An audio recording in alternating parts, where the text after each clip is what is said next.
Notação científica. Bom, o que a gente tem aqui em notação científica? Ó?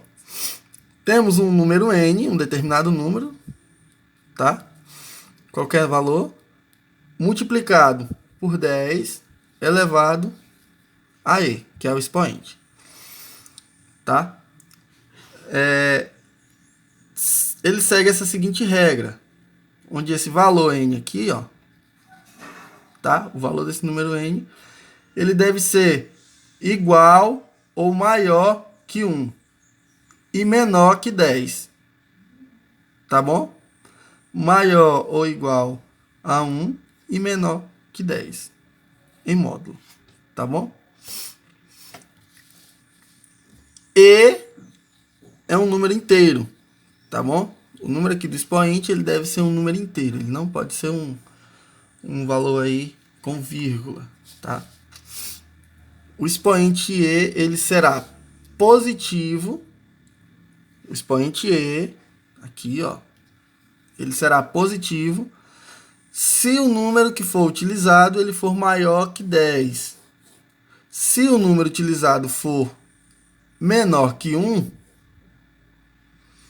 ele será negativo, tá?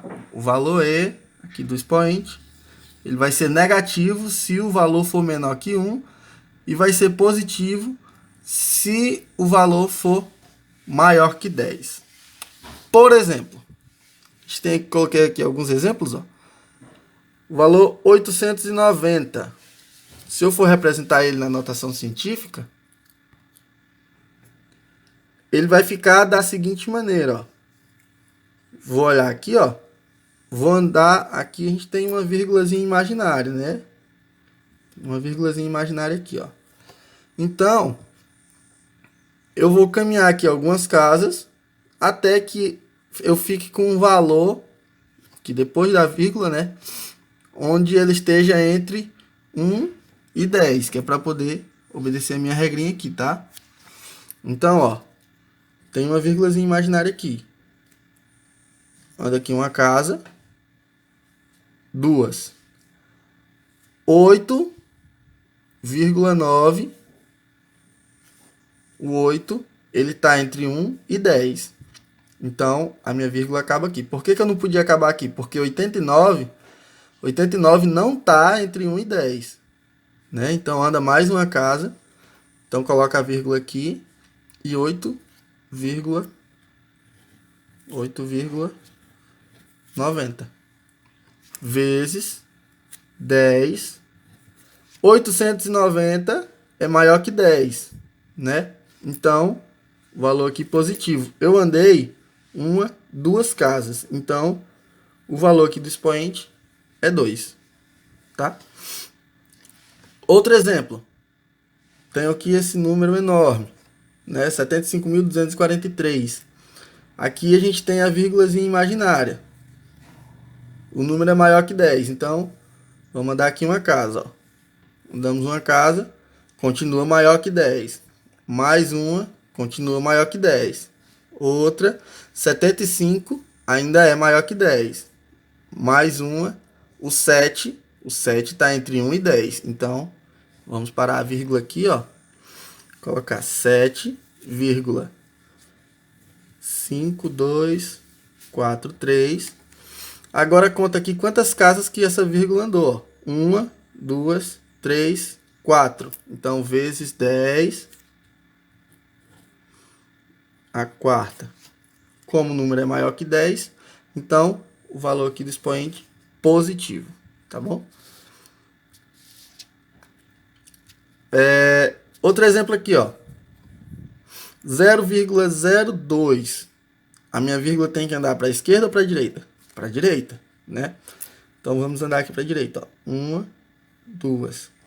0,2 ainda é menor que 1. Então, mais uma casa. 2.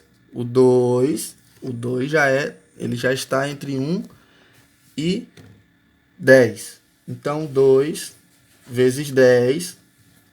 Agora vamos observar quantas casas andou. 1, 2, 3. Andou 3 casas. Então, 10 elevado a menos 3, porque o valor aqui, ó, ele é menor que 1. 0,002 é menor que 1, então 2 vezes 10 a menos 3, ficou negativo, tá? Outro exemplo, 0,000006. Bom, vamos andar aqui a vírgula até... A gente tem um valor menor que 1, então já sabe que o expoente é negativo. Vamos andar aqui a vírgula até a gente encontrar um valor n entre 1 e 10. Ele tem que ser igual a 1, igual ou maior que 1 e menor que 10. Olha só. Uma casa, ainda não. Duas, não. 3, 4, 5, 0,6 ainda não, então mais uma casa. 6 está entre 1 e 10. Então, coloca a vírgula. 6 vezes 10. Quantas casas ele andou? 1, 2, 3, 4, 5, 6. Então, 10 elevado a menos 6. Certo? 1, 2, 3, 4, 5, 6. 10 elevado a menos 6. Menos, por quê? Porque eu tenho um valor menor que 1. Minha vírgula andou para a direita, o valor é negativo. Minha vírgula andou para a esquerda, o valor é positivo.